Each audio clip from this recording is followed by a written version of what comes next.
पिछले 10 साल में इस सदन की गरिमा को बहुत ही नीचे गिरा दिया गया और मुझे लगता है कि कभी ना कभी इस सदन में इस पे भी चर्चा होनी चाहिए कि पिछले 10 साल में लोकतंत्र की, संविधान की, इस सदन की परंपराओं का किस प्रकार से मखौल उड़ाया गया, इसी वेल में और इसी सदन में किस प्रकार से बाबा साहब के संविधान की हत्या बार बार की गई।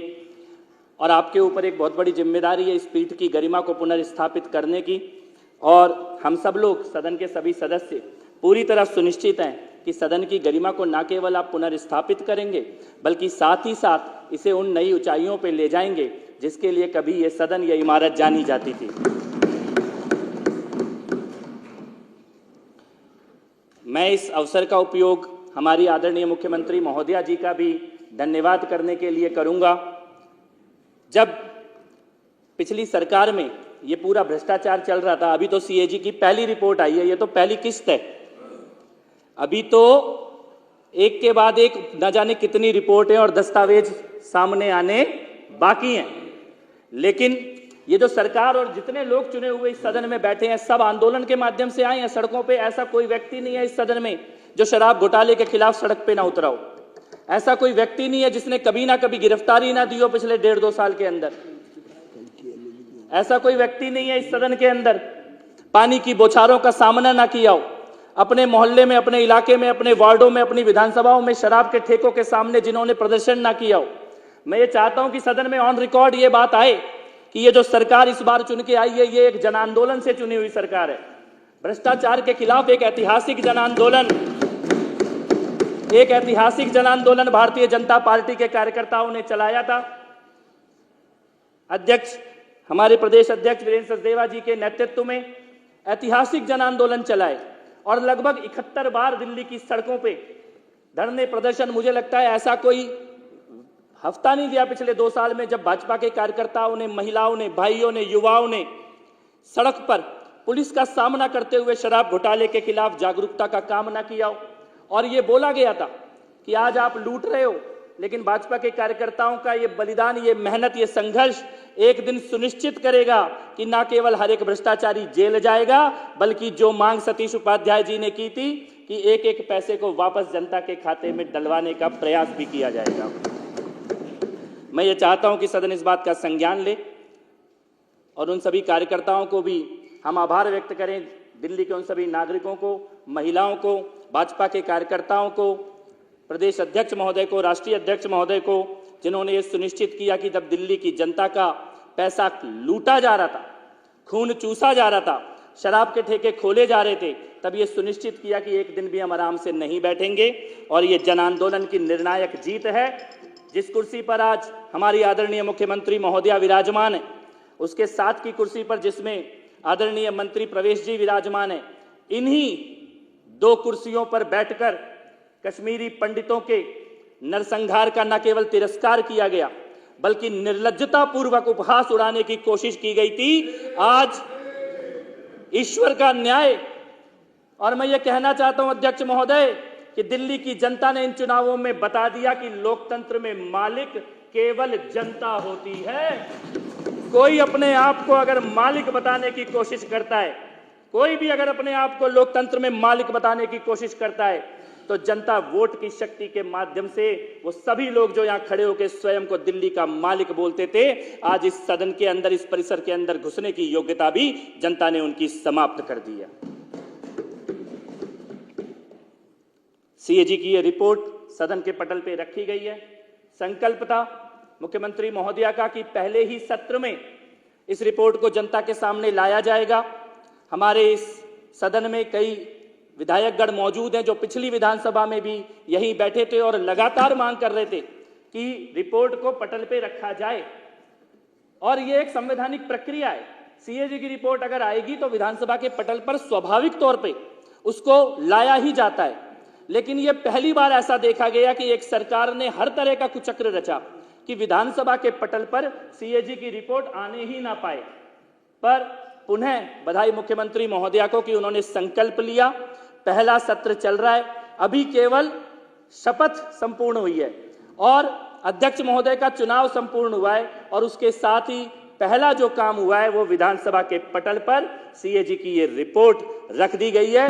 ये बताती है कि हम जनता के प्रति जवाबदेह हैं और हम जिन चीजों को छुपाने की और दबाने की साजिश पिछली सरकार के मुख्यमंत्री के द्वारा, उप मुख्यमंत्री के द्वारा और मंत्रियों के द्वारा की गई थी, वो हर एक सच एक एक करके सदन में भी लाया जाएगा और दिल्ली की जनता के सामने भी लाया जाएगा।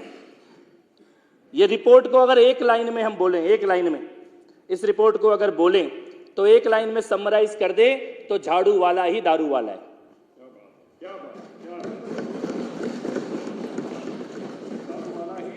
दारू वाला है, झाड़ू पूरी बड़े बुजुर्गों ने कहा है कि शराब अच्छे अच्छों को बर्बाद कर देती, अच्छे अच्छों को डुबो देती है।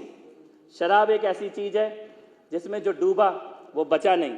और मैं ये कहना चाहता हूं कि इन चुनावों ने ये साबित कर दिया है कि आपदा की सरकार, उसके वो सभी मंत्री जो शराब घोटाले में शामिल थे, उसके वो सभी पूरा का पूरा जो गैंग था, इस ठेकों को खुलवाने वाला, कमीशन को खाने वाला, वो पूरा का पूरा गैंग आज अपने आप को बेरोजगार नेता बताता हुआ घूम रहा है। शिखा राय जी हमारे बीच में जीत के आई हैं, उन्होंने महिलाओं की पीड़ा का बहुत अच्छे से सदन में रखा। लेकिन इतनी ही चलती है झूठ की दुकान, इतना ही चलता है भ्रष्टाचार का खेल। इसकी एक्सपायरी डेट बहुत पहले निकल चुकी थी, जनता केवल चुनावों की प्रतीक्षा कर रही थी। ये जो सीएजी की रिपोर्ट है अध्यक्ष महोदय, इस सीएजी की रिपोर्ट को केवल रिपोर्ट के तौर पर पढ़ने के साथ साथ मैं सदन के माध्यम से दिल्ली की जनता से यह कहना चाहता हूं कि दो डॉक्यूमेंट हैं। एक है सीएजी की रिपोर्ट और दूसरा डॉक्यूमेंट है सीबीआई की और ईडी की चार्जशीट। ये जब दोनों डॉक्यूमेंट को हम एक साथ रखते हैं तब ये पूरी तस्वीर सामने आती है कि क्या खेल रचा गया था। सतीश उपाध्याय जी ने, शिखा राय जी ने सीएजी की रिपोर्ट के तथ्यों को बहुत विस्तार से रखा है और ये रिपोर्ट बताती है कि 2000 करोड़ का नुकसान हुआ है रेवेन्यू का।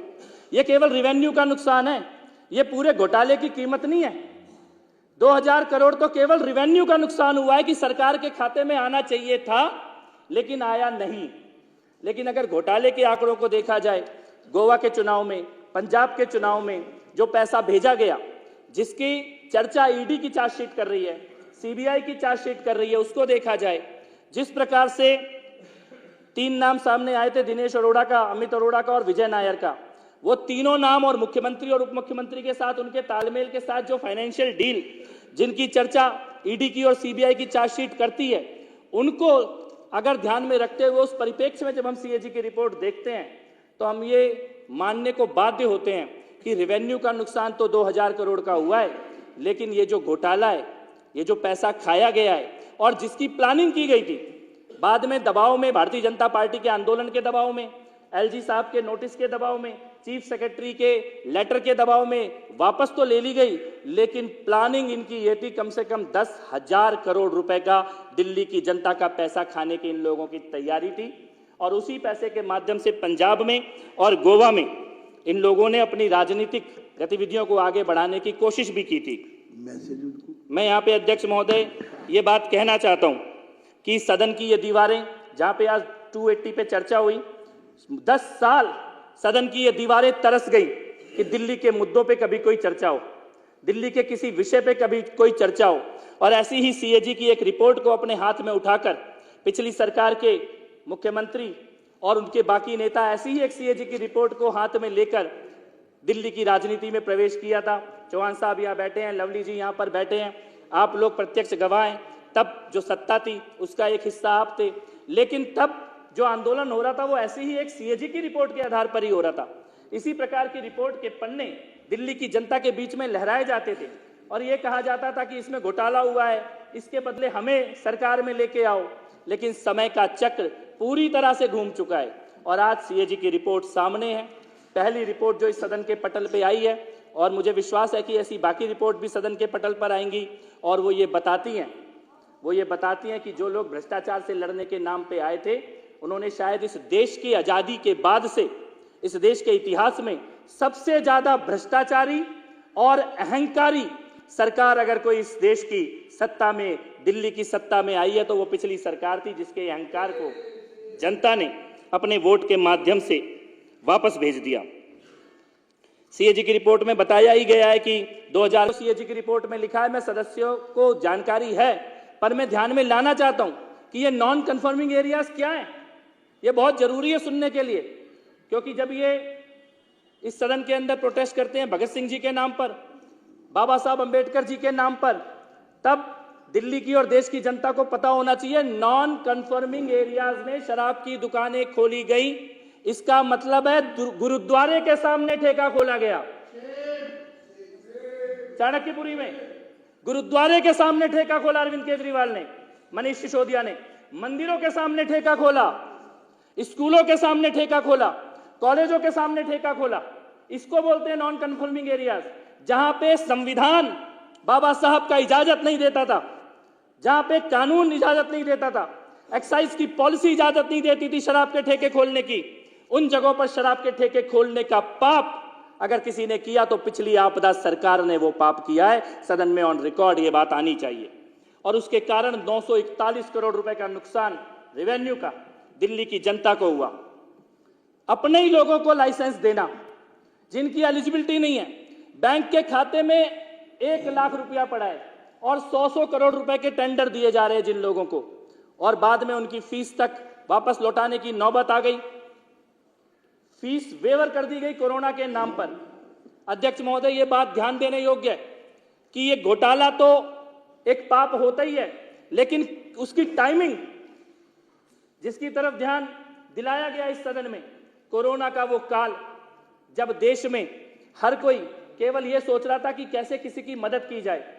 हमारे आदरणीय प्रधानमंत्री जी किस प्रकार से वैक्सीन की व्यवस्था हो, अस्पतालों की व्यवस्था हो, राशन की व्यवस्था हो, यह सुनिश्चित करने में लगे थे।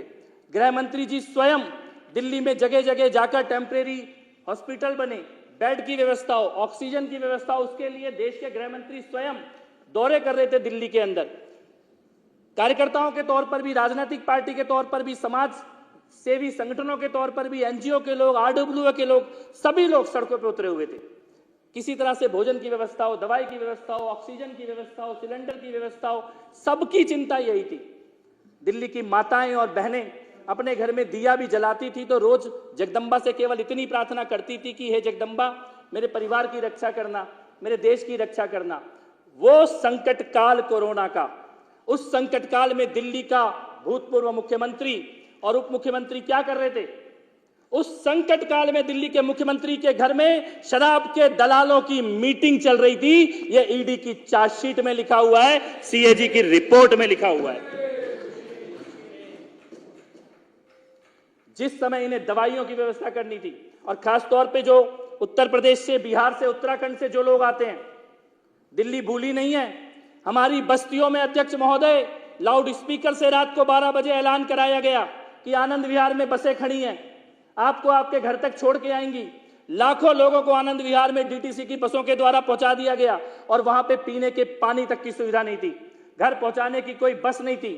हजारों लाखों लोगों के नरसंहार की साजिश कोरोना के काल में इस सरकार ने रची कि एक तरफ नरसंहार होता रहे, देश का ध्यान कोरोना में चलता रहे, और दूसरी तरफ ये पर्दे के पीछे दो पाप करें, शराब के घोटाले की नीति लेकर आए और अपने शीश महल को बनवाने की साजिश करे। ये दोनों पाप कोरोना के काल में दिल्ली की पिछली सरकार ने किए थे। ये दोनों पाप कोरोना के काल में किए गए थे। ये अपराध कई गुना बढ़ जाता है जब इसकी टाइमिंग को ध्यान से देखा जाता है। इनको लगा कि कोरोना का काल है, सब अपने अपने सुरक्षा में, व्यवस्था में व्यस्त हैं, कोई शराब के घोटाले की तरफ ध्यान नहीं देगा। मैं ये कहना चाहता हूं अध्यक्ष महोदय, सीएजी की रिपोर्ट में जो डिटेल है उससे आगे बढ़ते हुए अगर हम चीफ सेक्रेटरी का लेटर देखें जिसका जिक्र ईडी की चार्जशीट में है, सीबीआई की चार्जशीट में है, सदन में ऑन रिकॉर्ड ये बात आनी चाहिए क्योंकि पिछली सरकार में इन्होंने इसके संबंध में चर्चा नहीं करने दी। चीफ सेक्रेटरी के लेटर में लिखा है मनीष सिसोदिया ने संविधान का उल्लंघन करते हुए, कानून का उल्लंघन करते हुए ऐसे फैसले लिए 580 करोड़ रुपए का सीधा सीधा नुकसान केवल दारू के मंत्री मनीष सिसोदिया के गलत फैसलों के कारण लिया। यह ईडी की चार्जशीट में लिखा हुआ है। उस वक्त इनको लग रहा था कि कैबिनेट के अप्रूवल की जरूरत नहीं है, इनको लग रहा था एलजी के अप्रूवल की जरूरत नहीं है। एक घटनाक्रम की तरफ मैं सदन का ध्यान दिलाना चाहता हूं अध्यक्ष महोदय, जिस बारे में चर्चा सतीश उपाध्याय जी ने भी की कि जो कमीशन था उसको 5% से बढ़ाकर 12% किया गया। यह सीएजी की रिपोर्ट कहती है। लेकिन अगर इसको हम ईडी की चार्जशीट के साथ मिलाकर देखें तो असली खेल समझ में आता है। 5% कमीशन कैबिनेट ने पास किया, 5% कमीशन कैबिनेट ने पास किया।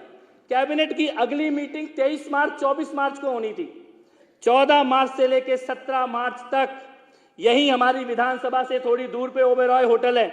इस ओबेरॉय होटल में साउथ लॉबी के शराब के दलालों को बुलाया गया, उनको रुकवाया गया। ईडी ने उसकी सीसीटीवी फुटेज भी निकाली है, ओबेरॉय होटल की प्रिंटर मशीन का डेटा निकाला है, फोटोकॉपी मशीन का डेटा निकाला है। फोरेंसिक जांच करने के बाद कैबिनेट 5% का नोट पास कर रही है। मनीष सिसोदिया के घर से जो कंप्यूटर जब्त किया गया उसमें लिखा है कि कैबिनेट नोट के 5% को सिसोदिया के अपने कंप्यूटर पे एडिट करके 12% कर दिया गया। कोई कैबिनेट का अप्रूवल नहीं था, कोई एलजी का अप्रूवल नहीं था।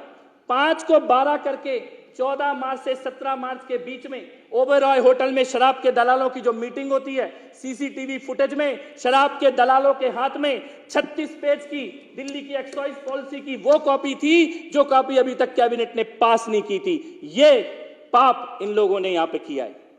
जो कैबिनेट से पास होनी बाकी थी नीति, शराब के दलालों के पास एक हफ्ते पहले वो कॉपी थी।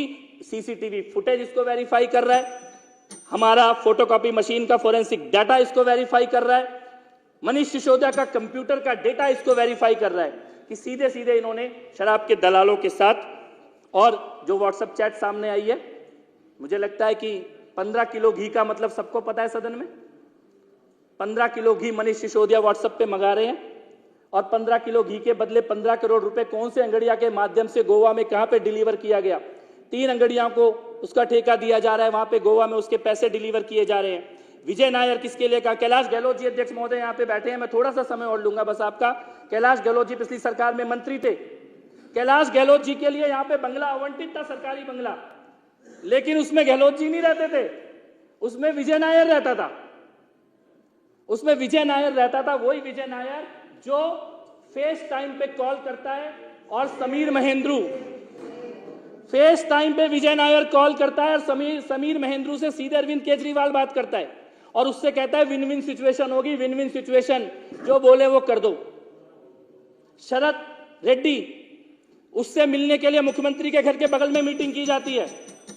मुझे लगता है कि शराब के घोटाले के इन तथ्यों के ऊपर ईडी की चार्जशीट, सीबीआई की चार्जशीट और सीएजी की रिपोर्ट, इन तीनों को कंबाइंड करते हुए इसको इस सदन में देखा जाना चाहिए, पढ़ा जाना चाहिए। किस प्रकार से, चाहे वो बुच्ची बाबू का चैट हो, व्हाट्सएप चैट हो जो कविता रेड्डी का सीए है, चाहे वो विजय नायर की व्हाट्सएप चैट हो, समीर महेंद्रू की व्हाट्सएप चैट हो, चाहे वो सनी मारवाह के पिता का स्टिंग ऑपरेशन हो जिसमें वो बोल रहा है 5% से 12% करो और 6% हमें वापस दो ब्लैक में। ये मनीष सिसोदिया ने बोला 5 से 12% कर देंगे, 6% वापस लेंगे ब्लैक में। ये अरविंद केजरीवाल और मनीष सिसोदिया के अपने बोले हुए शब्द हैं। पैसों के लेन देन का डॉक्यूमेंट उपलब्ध है। और मैं ये कहना चाहता हूं इस सदन में, अभी केवल जनता की अदालत में न्याय हुआ है, अभी कानून की अदालत में न्याय होना बाकी है। बेल पे छूटे हुए ये लोग ये याद रखें कि अभी ये केवल बेल पे बाहर हैं, फिर आएंगे केजरीवाल। तिहाड़ की दीवारों पे आज भी लिखा हुआ है, वापस वहां जाना इनको पड़ेगा। 170 मोबाइलों को तोड़ा गया अध्यक्ष महोदय, 18 मोबाइल खुद मनीष सिसोदिया ने तोड़े अपने। हमारे यहाँ तो थाने में कोई कैरेक्टर सर्टिफिकेट लेने जाता है तो एसएचओ बस उसका मोबाइल नंबर देखता है और कहता है अगर 10 साल पुराना नंबर चल रहा है इसका मतलब बंदे में कोई प्रॉब्लम नहीं है, रोज रोज नंबर वही बदलता है। ये तो सबसे पहले जिसका हर महीने नंबर बदल रहा है इसका मतलब वो कोई घोटाला कर रहा है। 18 मोबाइल तोड़े हैं मनीष सिसोदिया ने, 170 मोबाइल अरविंद केजरीवाल, मनीष सिसोदिया, विभव विजय नायर ने मिलकर तोड़े हैं। 2 करोड़ के मोबाइल तोड़ डाले 6 महीने के अंदर। क्या छुपा रहे थे, क्या डर था? और लगभग 45 मोबाइल की तो वो है, लोकेशन है एक ही जगह पर, मुख्यमंत्री के कॉन्फ्रेंस में, सीएम के घर के कॉन्फ्रेंस रूम में एक ही जगह पर एक ही टाइम पे तोड़े गए हैं। ये सारे दस्तावेज ये बताते हैं कि इस सदन की जो चिंता है कि भ्रष्टाचारियों को सजा मिले और जनता का पैसा वापस आए। मैं ये कहना चाहता हूं सदन को अपनी बात समाप्त करते हुए कि हमें ईडी का और सीबीआई के उन वीर अधिकारियों का भी धन्यवाद करना चाहिए। बड़े बड़े मगरमच्छों पे हाथ डालने से नहीं डरे वो लोग, बड़े बड़े मगरमच्छों पे हाथ डालने से नहीं डरे। इस देश की जनता ने कभी सपने में सोचते थे कि ऐसा भी होगा कि नेताओं के घर पे भी जाएगी ईडी और सीबीआई, उनके घरों से भी पैसा निकाला जाएगा। ये प्रधानमंत्री मोदी जी की सरकार में पहली बार हम देख रहे हैं कि कितना भी बड़ा मगरमच्छ बैठा हो, लेकिन ईडी और सीबीआई के अधिकारी डरते नहीं हैं और उनके भ्रष्टाचार का सच भी सामने लाते हैं। सदन के माध्यम से उनका भी आभार व्यक्त हो और पुनः बहुत बहुत बधाई मुख्यमंत्री महोदया का। सीएजी की रिपोर्ट को आपने सदन के पटल पर रखा और पुनः ये चेतावनी बाबा साहब और भीमराव अंबेडकर जी और भगत सिंह जी का अपमान करने वाले और उनके नाम पे शराब का धंधा, स्कूलों में करप्शन, हेल्थ का करप्शन, मोहल्ला क्लिनिक में लूट, ये भ्रष्टाचारियों को पुनः ये चेतावनी कि अभी केवल 22 बचे हो, अगर इसी रास्ते पे चलोगे तो 2 भी नहीं बचोगे।